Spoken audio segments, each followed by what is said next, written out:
Sampurasun. Selamat datang di Ruang Cerita bersama gua Fajar Surya Budiman. Halo, assalamualaikum warahmatullahi wabarakatuh. Apa kabar teman-teman semuanya? Semoga kalian selalu sehat walafiat dimanapun kalian berada.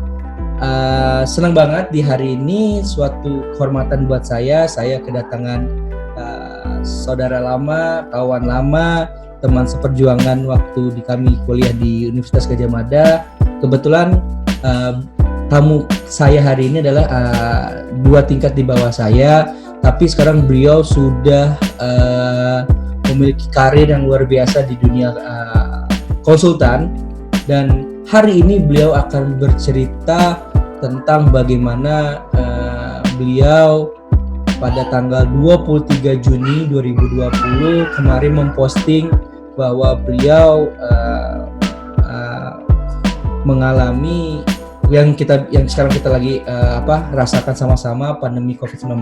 Beliau menjadi salah satu pasien COVID-19, dan alhamdulillah sekarang beliau sudah sembuh. Beliau akan memberikan banyak insight kepada kita. Beliau akan memberikan banyak masukan dan bagaimana awal mulanya beliau bisa terkena COVID-19, dan akhirnya setelah 2 bulan lebih beliau di karantina, akhirnya beliau pulih lagi dan sekarang sudah kembali bekerja meskipun masih WFH. Dan gue sudah tersambung melalui via udara dengan Bimo Wicaksono. Halo. Halo Mas. Assalamualaikum. Salam. Sehat. Alhamdulillah. Sehat Mas. Alhamdulillah. Karena Bimo ini tinggalnya Sukabumi, jadi saya ngomongnya Sunda aja ya. Kang Bimo lah. Siap. Siap Pak. Kumaha Kang Bimo, sehat? Damang pangestu. Alhamdulillah. Jadi kita tuh terakhir ketemu yaitu di 2016 kalau nggak salah. Iya, waktu pas saya pamit Bimo. Awal pertemuannya sih di pas event ini ya, apa namanya? Iya. Di Simponi ya. Event olahraga. Event olahraga. Iya. Olahraga. Kita satu partner. Terus akhirnya ya jadi bersaudara, terus menerus berkomunikasi meskipun melalui media sosial gitu kan ya Bim ya. Dan sekarang lu sudah kerja di suatu perusahaan juga dan lu menjadi konsultan gitu kan sekarang Bim ya. Ya. Nah, sebelum nanti Kang Bimo akan bahas banyak tentang bagaimana beliau berjuang di kala pandemi ini dan bagaimana beliau berjuang untuk melawan COVID-19. Mau nanya dulu nih sebelum ini. Sekarang aktivitas dirimu ya udah hampir 5 mungkin 6 bulan di kala pandemi. Ada sesuatu yang mungkin bisa dibagikan yang mungkin belum dirasakan sebelumnya di kala pandemi, dan sekarang ternyata gue mungkin potong rambut sendiri atau apa, hal-hal unik apa sih yang mungkin lu rasakan selama hampir 5 bulan menuju 6 bulan COVID ini? Paling kan kemarin gara-gara COVID kan semua WFH ya Mas, terus beberapa toko barbershop juga tutup. Akhirnya karena gue sejak Maret gitu nggak potong rambut, akhirnya gue dipotong rambut sama bokap gue. Dia bilang sini bapak gundulin aja deh gitu, ngomong WFH juga nggak kantor. Ya udah deh, akhirnya dibotakin sampai sekarang baru sedikit numbuhnya. Makanya gue pakai kupluk nih. Pakai kupluk ya. Iya. Tapi mungkin lu secara pola tidur juga berubah banget ya bro ya, dari yang dulu kerja sekarang. Mungkin lebih monoton kali ya Mas. Kalau dulu kan sebelum WFH kan kita bangun tidur terus commute dulu ke kantor setengah jam, sejam gitu. Kalau sekarang mungkin lebih monoton, kayak bangun kerja, makan, tidur, mandi, terus tidur lagi, besoknya kayak gitu lagi. Iya kayak gitu, lebih kayak monoton akhirnya. Jadi tapi sebetulnya pas sebelum WFH dirimu berarti ngekos di Jakarta dong? Iya, ngekos. Oke. Pulang sebulan sekali atau 2 minggu sekali? Kalau ada libur panjang aja kayak. Nah tapi hikmahnya sekarang mungkin lebih banyak sama keluarga. Benar. Makan bareng, dinner bareng gitu kan, bisa ngobrol. Ngobrol apa nih? Aja gitu. Kirain ngobrol, mungkin si Samuan itu dengar kali mungkin. Nggak bercanda. Tapi ada hal-hal unik lain nggak yang lo rasain selain mungkin di luar WFH kerja itu kira-kira? Apa ya? Jadi mungkin lebih ini kali ya, lebih hati-hati aja kali ya. Jadi kalau sebelum WFH gue misal habis pulang kantor gitu, mungkin nggak langsung mandi gitu, apa makan dulu. Kalau sekarang kalau bokap nyokap gue habis pulang kerja gitu, udah nggak boleh nyentuh apa-apa. Baju lepas baju langsung direndam gitu atau dicuci. Lebih emang lebih aware aja sama kebersihan jatuhnya. Oke. For your information teman-teman pendengar Ruang Cerita, jadi Bimo ini dulu di manajemen kan di UGM ya Bim ya? Iya. Terus dulu sempat ke Amsterdam juga Bim ya? Itu lanjut S2 bukan sih? Itu gue exchange program mas ke Jerman. Oh Jerman. Nah, berapa jadi lama? Kebetulan kenapa? Berapa lama? Waktu itu 6 bulan. Karena kan exchange cuman pertukaran pelajar, nggak ada degree-nya. Jadi emang 1 semester aja gitu. Terus pulang ke Jogja lagi lanjut kuliah. Pengalaman apa bro yang lu bisa share ke teman-teman nih pada satu exchange, mungkin yang bisa dibagikan ke teman-teman semuanya? Mungkin ini ya mas, kalau yang gue rasain banget itu kalau pelajaran mungkin nggak beda-beda jauh ya sama UGM. Tapi lebih gimana ketika masuk ke tempat baru, ketemu teman baru yang beda pola pikirnya, itu benar-benar ngebuka perspektif kita untuk terhadap sesuatu gitu. Jadi kita ditantang untuk bisa ngertiin apa yang orang lain pikirin gitu. Jadi kalau di Jogja kan, kalau di Indo misalnya kita kan rata-rata tuh punya pemikiran yang hampir sama gitu ya. Jadi apa yang menurut kita salah mungkin menurut orangnya juga salah gitu.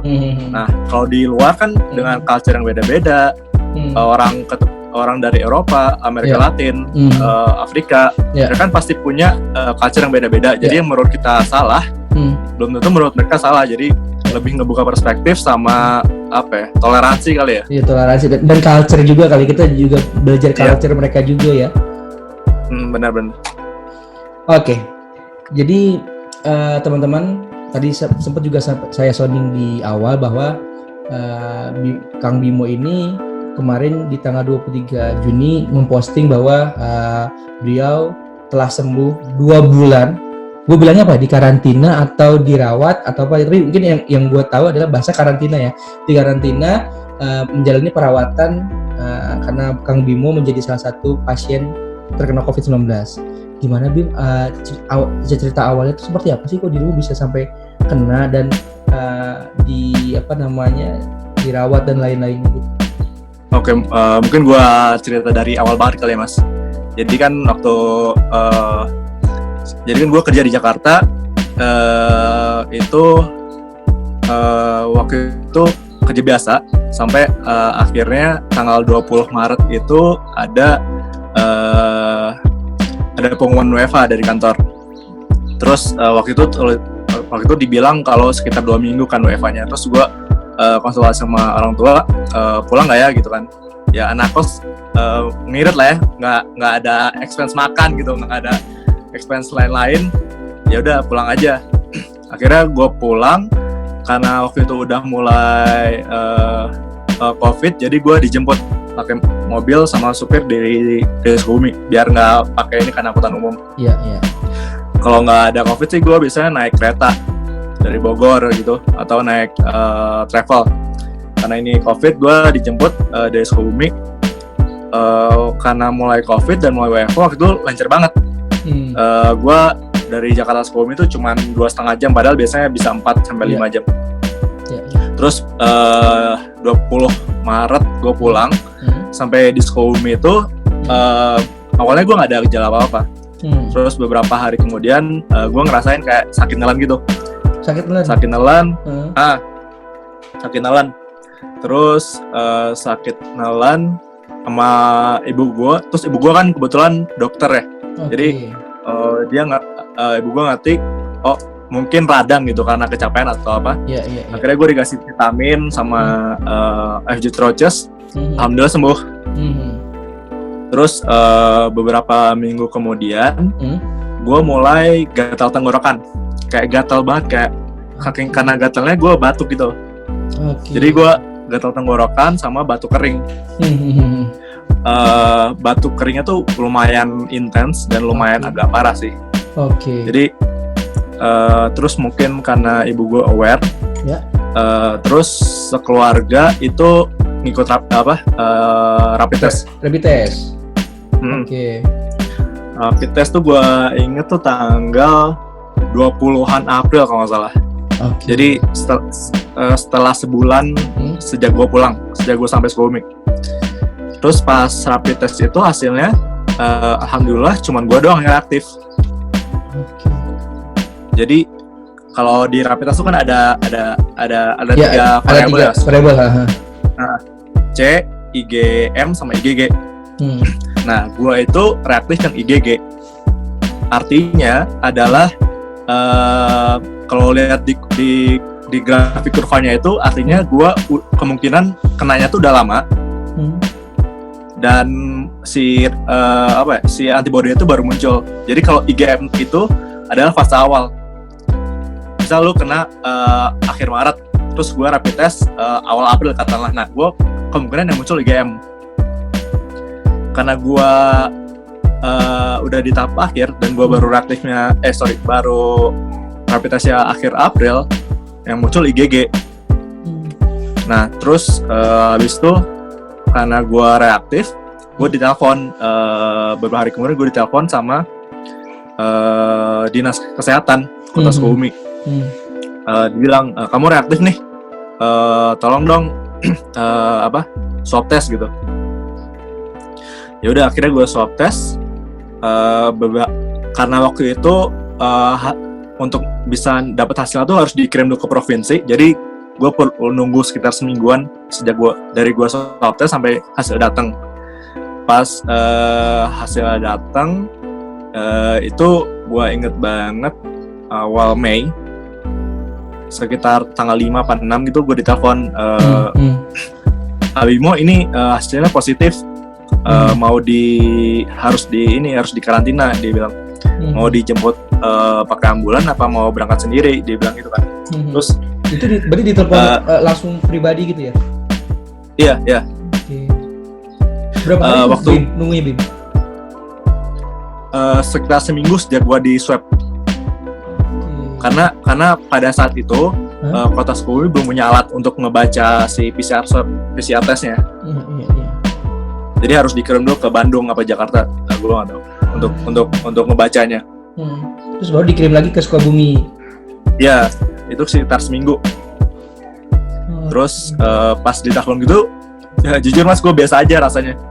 Gak takut gak apa, karena gejala yang gue rasain tuh ya kayak orang sehat aja, tapi batuk kering gitu aja lah, ya, sama gatal tenggorokan. Iya kayak batuk, anggaplah lu abis minum es gitu lah ya.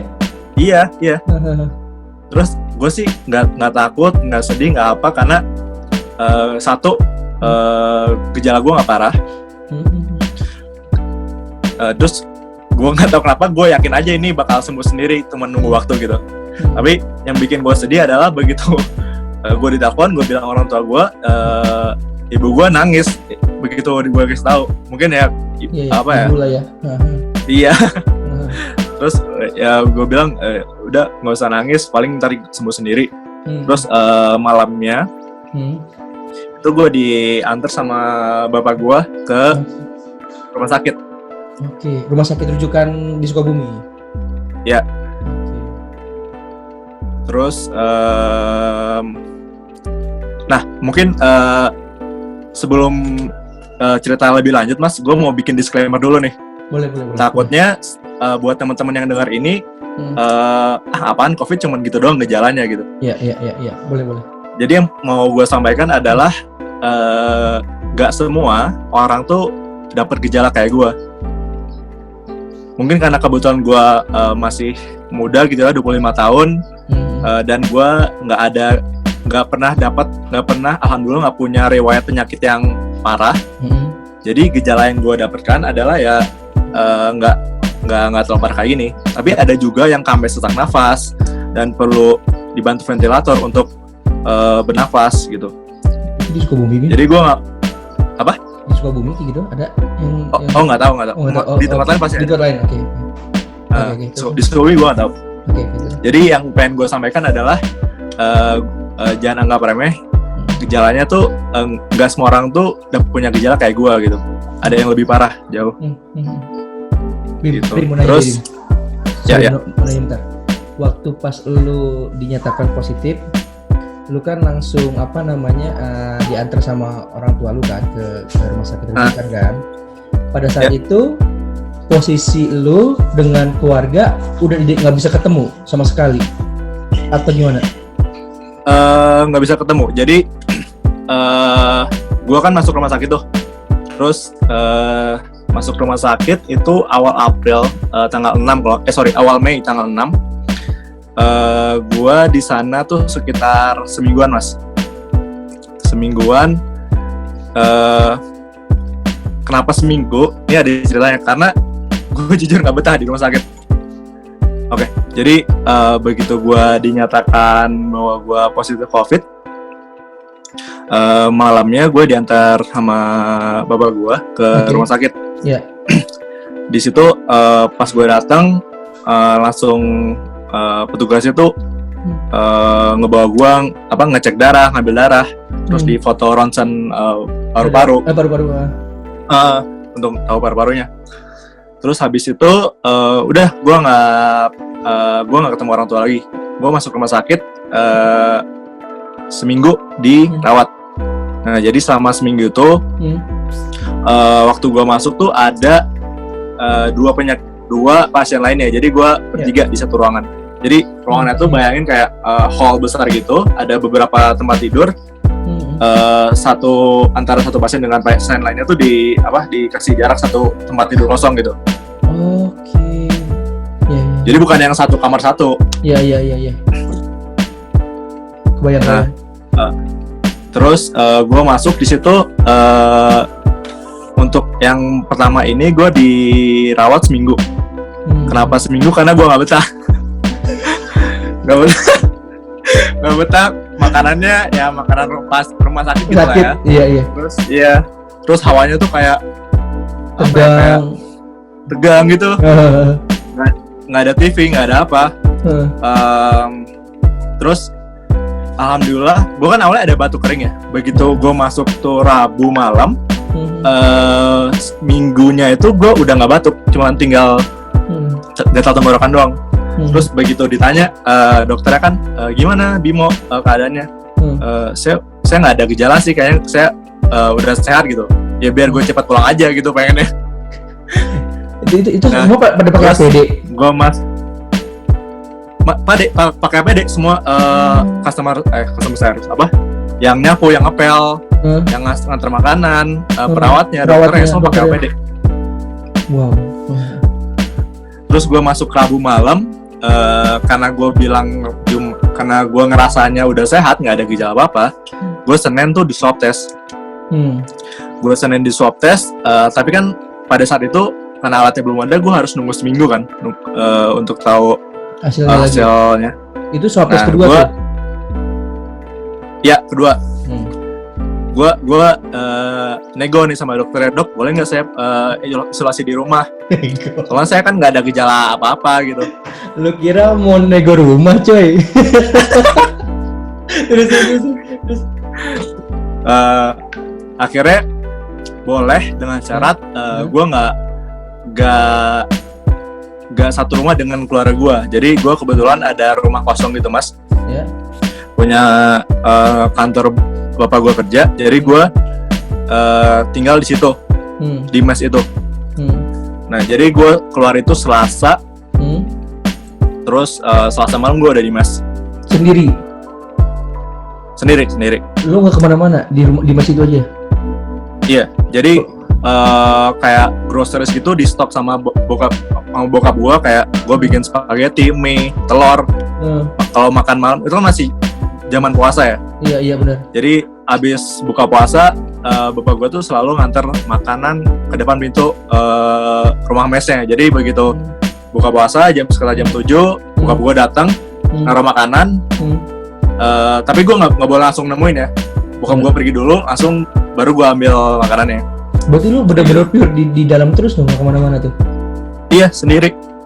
Dalam itu sendiri. Tapi gue lebih nyaman karena ruangannya satu luas kan. Jadi gue nggak duduk di kasur aja, gue bisa jalan-jalan kemana. Terus gue bisa masak.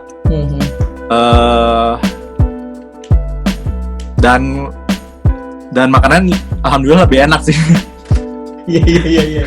Dan beda banget kan suasana pasti bro, suasana lu pasti dengan lu sendiri karantina mandiri itu ya secara psikologi berbeda banget kan pastinya. Betul. Dan itu ngaruh. Oke. Terus nah ini yang mau gue share kali ya mas. Kesalahan gue adalah karena gue satu udah di rumah walaupun kosong dan gue nggak ngerasa apapun, cuman gatal tenggorokan doang. Gue tetap kerja nih selama gue karantina mandiri. Kerja maksudnya ke kantor? Nggak, di WFH. Oh WFH, oke WFH terus oke. Pakai laptop gitu, WFH. Terus? Nah tapi kan selama WFH itu kan ada beban pikiran yang gue harus kerjain kan. Terus mungkin tidur gue juga kurang. Jadi selama WFH itu gue jadi kan swab test kedua kan awal Mei tadi ya. Gue swab test ketiga tuh setelah Lebaran. Jadi sekitar tanggal 26. Berarti lu Lebaran di mes itu juga? Iya. Nggak ketemu orang tua. Terus? Nah jadi in between itu tuh gue masih kerja, gue nggak pernah berjemur, gue olahraganya cuma weekend doang. Iya. Terus tidur gue kurang, alhasil swab test gue masih negatif mungkin ya.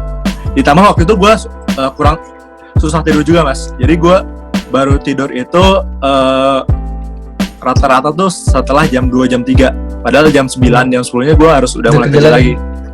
Ya, gue nggak tahu kenapa itu kayak susah tidur banget bener. Jadi mungkin itu yang salah satu faktor yang bikin gue susah sembuh juga kali ya. Terus karena hasil ketiga gue masih positif, pas swab test keempat, mau keempat itu nyokap gue bilang, ini kalau masih positif kayaknya mending balik ke rumah sakit aja deh biar lebih intensif perawatannya. Terus akhirnya in between swab ketiga dan swab keempat itu gue masuk rumah sakit lagi. Nah salahnya lagi gue di rumah sakit tuh masih kerja mas, masih buka laptop gitu. Tapi posisi masih bertiga ya kayak tadi itu? Masih, tapi 2 yang gue awal itu udah pulang, sisa 1. Oke. Terus tapi pas begitu gue perawatan tuh ada yang masuk lagi 1 orang. Bim, lu tau nggak Bim, total yang di Sukabumi pada saat lu masuk itu ada hampir 100-an nggak yang mungkin nggak tahu ya, secara gambaran umum aja yang lu lihat itu ada masih kurang lebih atau berapa? Kalau gue kan selalu lihat ke situs resmi ya mas. Jadi acuan gue waktu itu ini Instagramnya Dinkes Kota Sukabumi. Itu gue lihat sih nggak sampai belasan ya waktu itu, cuman 9 apa 7 gue lupa. Termasuk lu. Jadi emang nggak banyak sih harusnya. Oke. Terus ada lagi ya? Nah jadi pas gue masuk ke rumah sakit itu gue masih kerja. Gue nggak ada kesempatan untuk berjemur di pagi hari atau olahraga di sore hari atau tidur lebih cepat, tidur cukup gitu. Gue nggak ada karena gue ngerasa gue sehat-sehat aja kok, gue nggak ada gejala apa-apa, gue kayak orang sehat aja gitu. Terus sampai akhirnya swab kelima gue masih positif. Terus gue diskus sama orang tua gue, ini kalau masih positif gimana ya? Apa harus ambil cuti ya gitu ya. Terus orang tua gue bilang ya udah deh ambil cuti aja dulu coba. Tapi pada saat lu positif itu kantor lu tahu nggak, Dip? Tahu. Nggak langsung di ini kan? Lu diliburkan atau nggak istirahat gitu atau gimana pada saat itu? Lebih balik ke kebijakan gue sendiri sih, karena kan yang ngerasa baik atau kuatnya tuh kan gue kan. Iya. Jadi sebenarnya dari kantor tuh nggak ada maksa sama sekali, Mas, nggak ada. Oke. Tapi nggak ada pemotongan juga kan? Itu karena emang lu nggak ada. Oke. Jadi kembali ke dan mungkin lagi. Iya, dan mungkin karena mungkin gue orang Jawa terus gue nggak enakan kali ya, Mas. Soalnya kan kerjaan gue tuh bentuknya tuh kayak project tuh kayak tim gitu, Mas. Jadi analoginya kalau lo ngangkat satu balok itu yang awalnya diangkat bertiga, karena gue cabut jadi diangkat berdua gitu, jadi lebih berat. Jadi berat atau agak rapuh lah gitu kan bahasanya kan gitu. Iya. Jadi gue mikirnya ya gue as long as gue nggak kenapa-kenapa, ya gue masih bisa kerja, kenapa enggak gitu. Tapi setelah swab kelima, ini kok nggak sembuh-sembuh. Yang gue awalnya mikir, ini cuma nunggu waktu, ini kapan sembuhnya gitu. Akhirnya setelah swab kelima masih positif, gue izin ke bos gue untuk cuti sakit dulu. Berapa kali sih bro? Jadi selama cuti itu gue full nggak ngurusin kerjaan. Di pagi harinya gue bisa berjemur sejam gitu, jam 9 sampai jam 10 sampai jam 11-an. Terus selama dari pagi, siang, sorenya gue tiduran aja gitu, atau baca buku atau baca Quran. Nah sorenya gue olahraga setengah jam apa sejam gitu, skipping atau jogging. Gue izin cuti sakit hari Senin ya. Hari Kamisnya gue swab tes lagi. Yang ke-6. Nah pada saat yang ke-6. Total berapa? Pada saat itu yang ke-6 itu harusnya tuh belasan Juni harusnya. Ya belasan Juni. Belasan Juni karena gue keluar rumah sakit itu kan tanggal 21 hari Senin, berarti seminggu sebelumnya. Nah, gue Senin itu cuti sakit, gue nggak ngerjain kerjaan apapun. Habis itu gue langsung berjemur, gue tiduran doang, sorenya gue olahraga, malamnya gue jam 9, jam 10 gue udah usahain tidur. Begitu terus repetisi sampai gue hari Kamis di swab tes lagi. Dan benar hasilnya negatif. Sampai 7 kali ya? Hasilnya tuh waktu itu kan pada bulan Juni itu rumah sakit di Sumi itu udah punya alat bacanya sendiri, alat baca PCR sendiri. Jadi gua nggak perlu nunggu di Jakarta lagi. Bogor lagi gitu ya. Jadi gua di swab tes Kamisnya, Jumatnya gua udah keluar hasilnya. Dan alhamdulillah negatif hasilnya. Tapi kan untuk bisa keluar rumah sakit dan dinyatakan benar-benar sembuh harus 2 kali swab test ya. Jadi 2 kali negatif maksudnya, sorry. Jadi gua Kamis di swab test yang pertama negatif, Minggunya gua di swab test yang ke-7. Dan alhamdulillah Seninnya udah keluar negatif. Udah deh gua Senin sore apa Selasa pagi gue lupa, gue udah bisa ngeliat dunia luar lagi, nggak cuman tembok beton doang.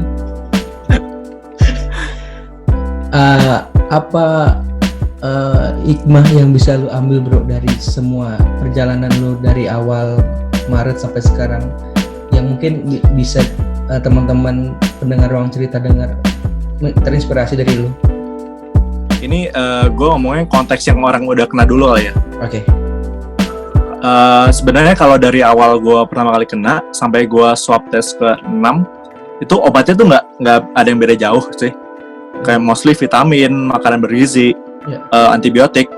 Tapi yang benar-benar gue lakuin beda adalah ya tadi benar-benar stress free, gue bisa berjemur, bisa olahraga, tidur cukup, tidur awal. Nah mungkin 5 poin tadi yang gue bisa share untuk teman-teman yang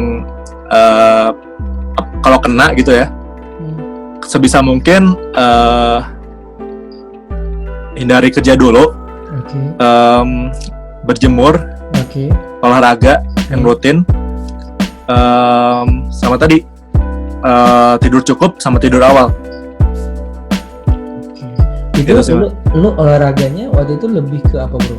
Jogging kah atau apa ini yang disarankan dokter atau pada saat lu lakukan? Sebenarnya kalau dokter tuh nggak ada nyaranin macam-macam ya, lebih ke lebih ke gue sendiri. Karena waktu itu gue kan bisa olahraga tuh cuma di halaman rumah sakit itu kan, jadi cuman kayak nggak gede lah. Jadi gue mikirnya ini kalau lari nggak enak, pemanasan doang paling sama skipping. Karena kan skipping cuma loncat-loncat di tempat kan. Jadi gue olahraga tuh setengah jam, tapi rutin setiap hari.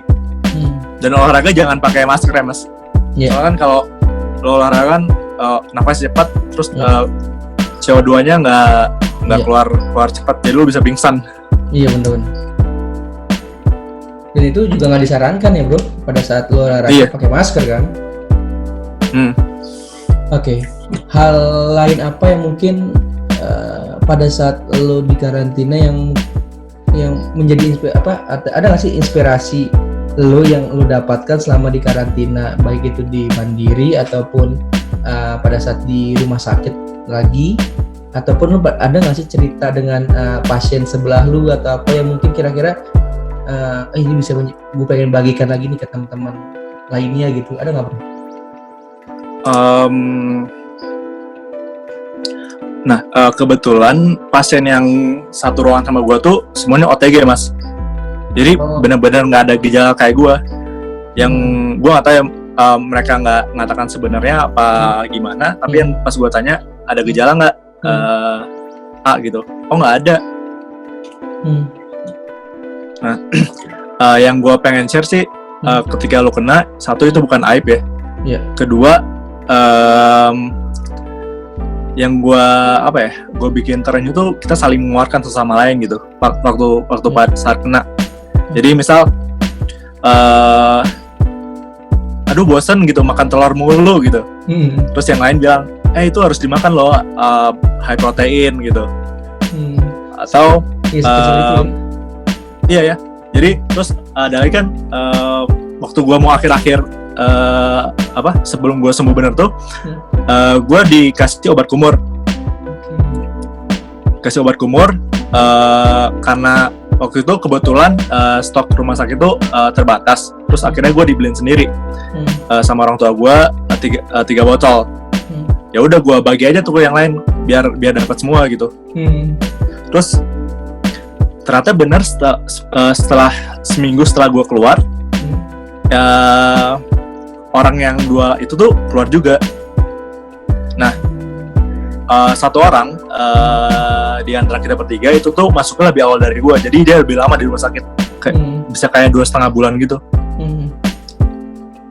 Ya itu jadi salah satu, jadi apa ya? Jadi lu membagikan semangat spirit lu kepada mereka yang lain. Ayo cepat sembuh gitu kan, dengan toolsnya itu gitu kan. Terus mungkin ini ya mas, mungkin gak semua orang tuh punya pemahaman tentang COVID yang sama, satu itu.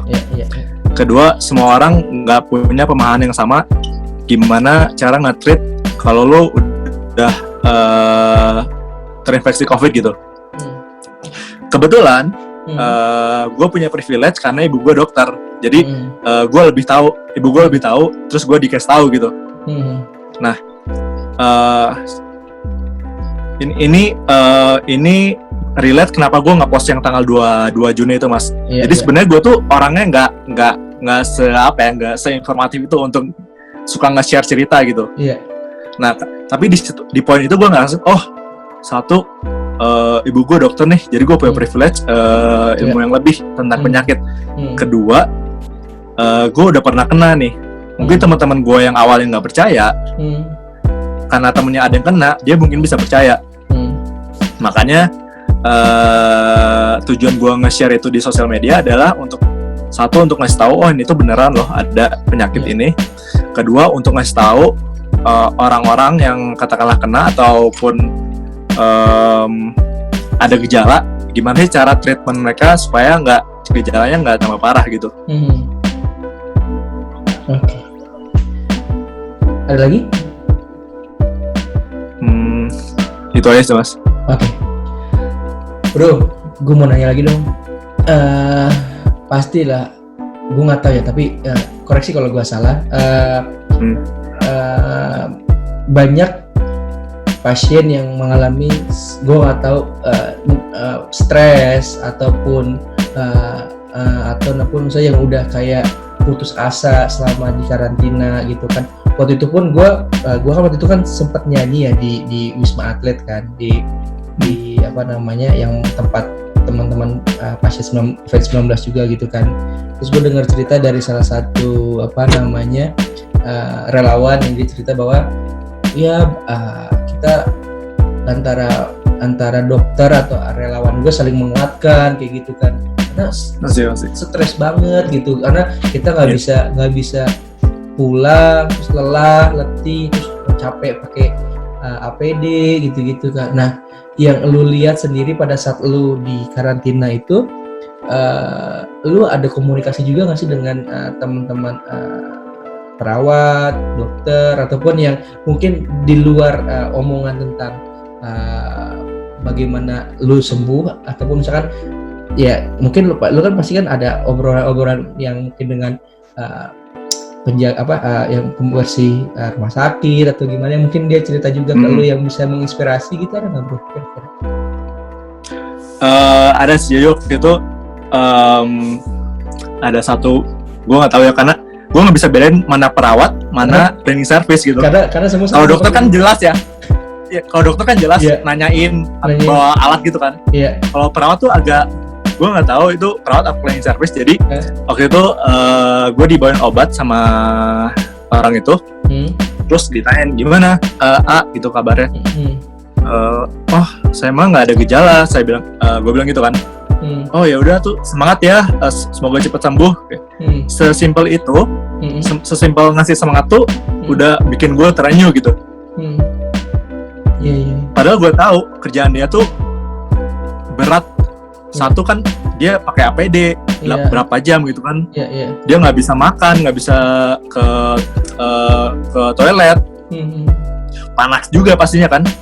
Tapi dia masih bisa ngasih semangat ke orang. Padahal gue tahu dia butuh semangat juga gitu. Jadi yang gue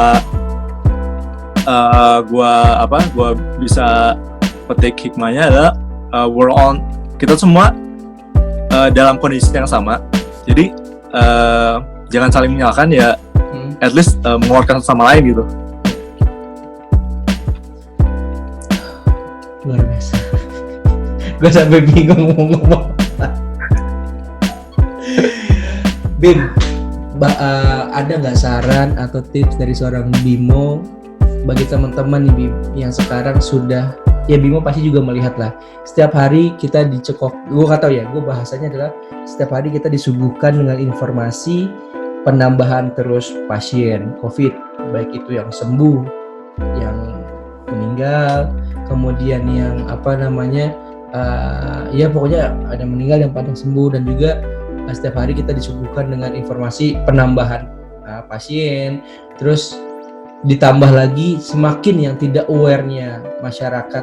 Ini dari perspektif gue ya, sudut pandang gue, bahwa sudah banyak yang ya udahlah, gue harus kerja, gue harus begini gitu kan. Dan ada juga yang memang memiliki privilege kerja di rumah, salah satunya kan juga lu masih mendapatkan privilege kerja di rumah.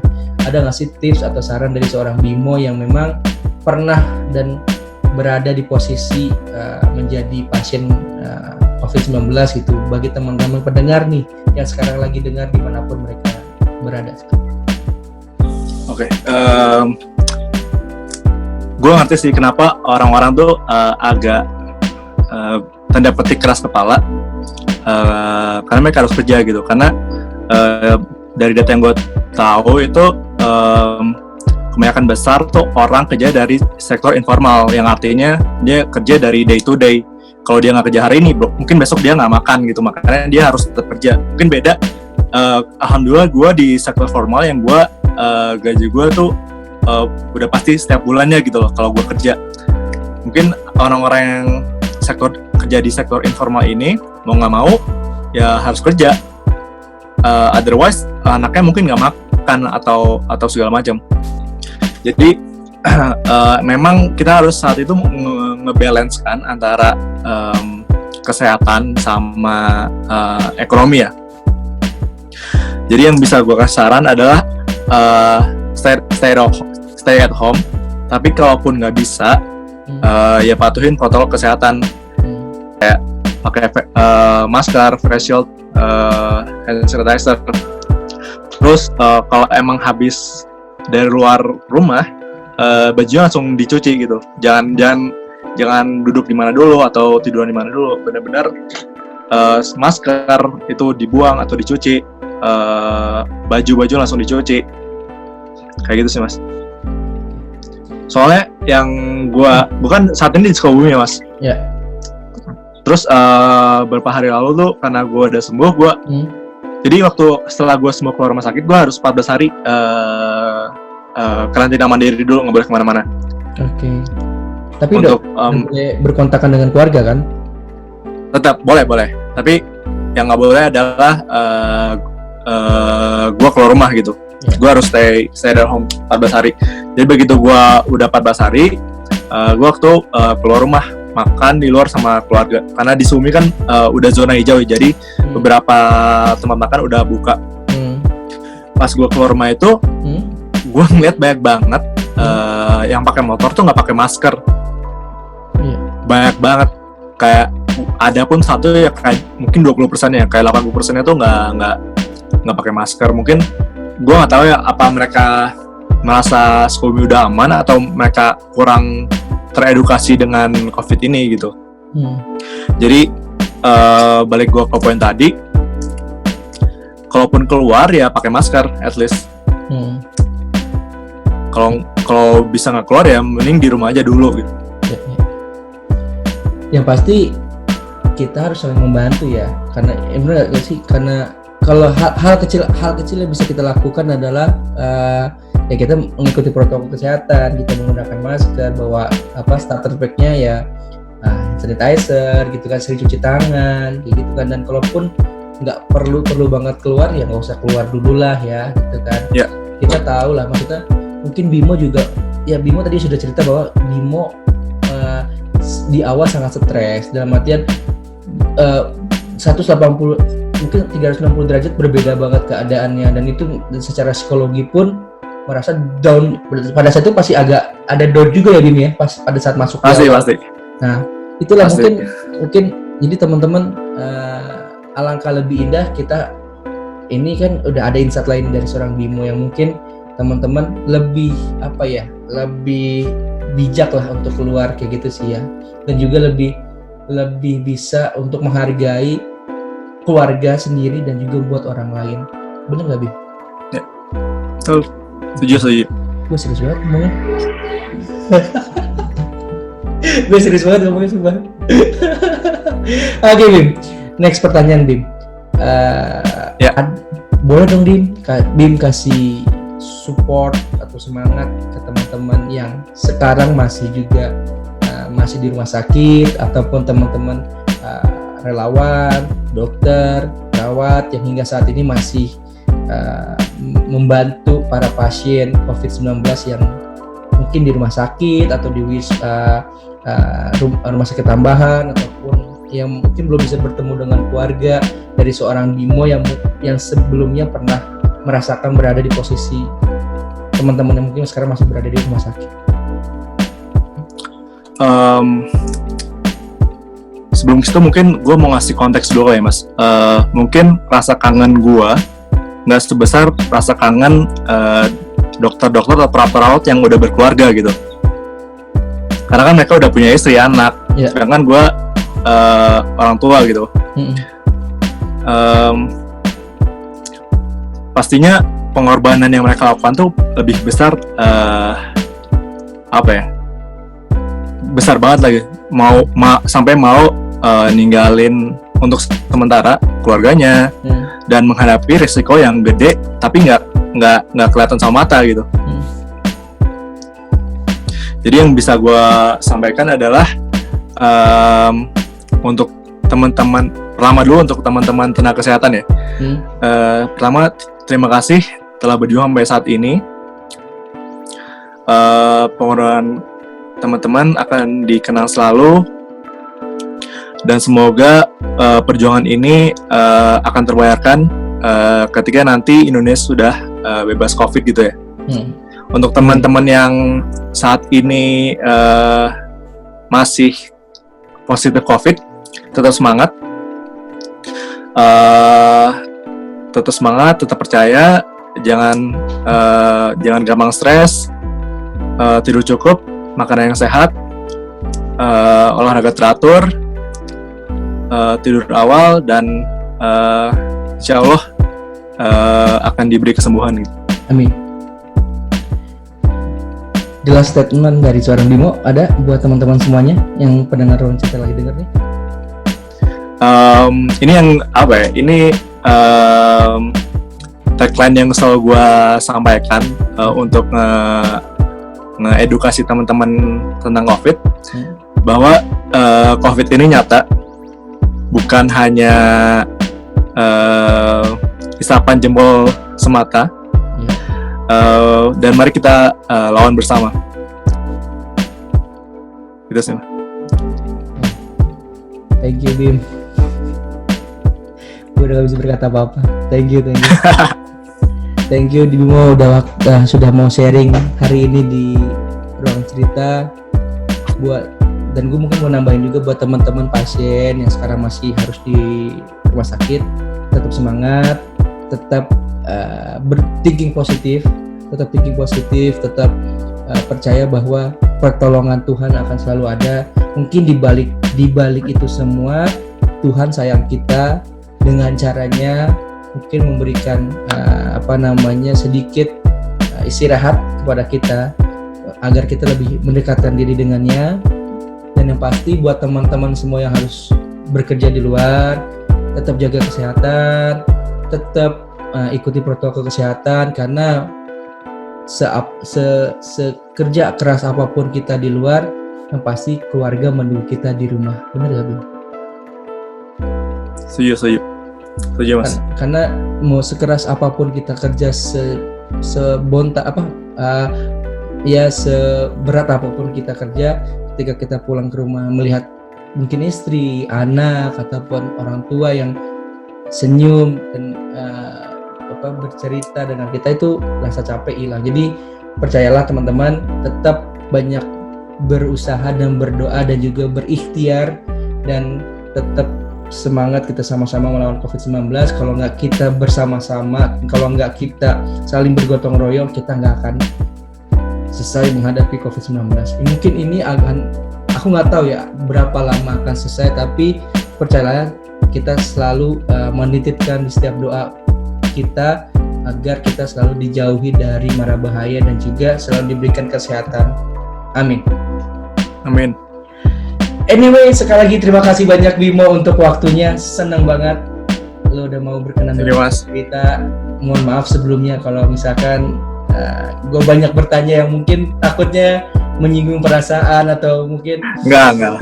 Yang pasti kita berharap pandemi ini cepat berlalu, lu tetap sehat. Amin. Bapak ibu lu, terutama ibu lu yang memang menjadi dokter, garda terdepan juga nggak? Sekarang masih membantu teman-teman pasien atau gimana? Enggak, karena ibu gua dokter anak, jadi nggak langsung terjun. Oke. Tapi yang pasti keluarga lu dan keluarga seluruh masyarakat Indonesia ataupun pendengar Ruang Cerita yang sedang lagi dengar selalu diberikan kesehatan oleh Allah SWT. Dan jangan lupa teman-teman untuk selalu ikuti Ruang Cerita Fajar di Spotify dan juga YouTube-nya juga di Ruang Cerita Fajar. Jangan lupa like, comment, dan subscribe. Buat teman-teman juga yang pengen bertanya ke Bimo, Kak, apa tips dan saran ataupun yang pertanyaan yang belum gue sampaikan ke Bimo dan kalian pengen bisa disampaikan melalui DM, bisa cek Instagramnya Bimo. Nama Instagramnya boleh Bim ya, gue sebutin ya Bim? Boleh. Ya. Boleh. Instagramnya. Gue malah pengen ini sih, Mas. Emang Hah? tujuan gue tuh pengen ngedukasi teman-teman yang belum ngerti atau pengen tahu gitu. Tapi sebelum berakhir, sebelum tadi gue sebutin dulu deh. Gue sebutin dulu Instagramnya Bimo itu @bimowic. Bimo WIC. Ini Instagram. Dot. Ya. Tunggu bentar terus. Masih Silo cuy. Tunggu. Silo. Nah, ini dia. Nanti. Nah, ini dia. Bimo Week. Ada lagi Bim yang pengen disampaikan ke teman-teman yang ingin diedukasi supaya teman-teman lebih peka nih kepada kesehatan dan lain-lainnya. Nyampain pesan terakhir kali ya, Mas. Ya. Silakan.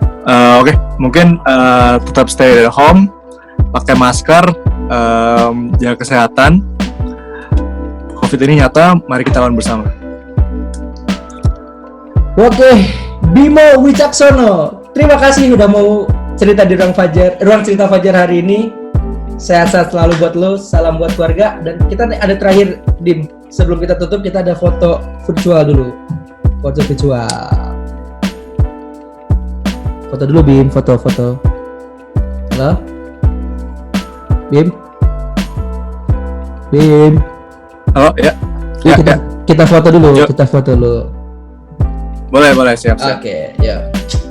Oke, 1, 2. Ini bukan promosi ya. Bukan anak dua ya. Bimo Wicaksono, terima kasih untuk waktunya. Sehat-sehat selalu ya. Thank you, Mas Fajar. Thank you, lu sehat-sehat. Ya, Jangan Mas. kapok untuk main lagi di ruang cerita. Kalau lu ada cerita lagi yang pengen diedukasi, kabarin gua. Kita segera on air. Siap, Mas. Thank you. Sampai jumpa. Thank you, Mas. Assalamualaikum.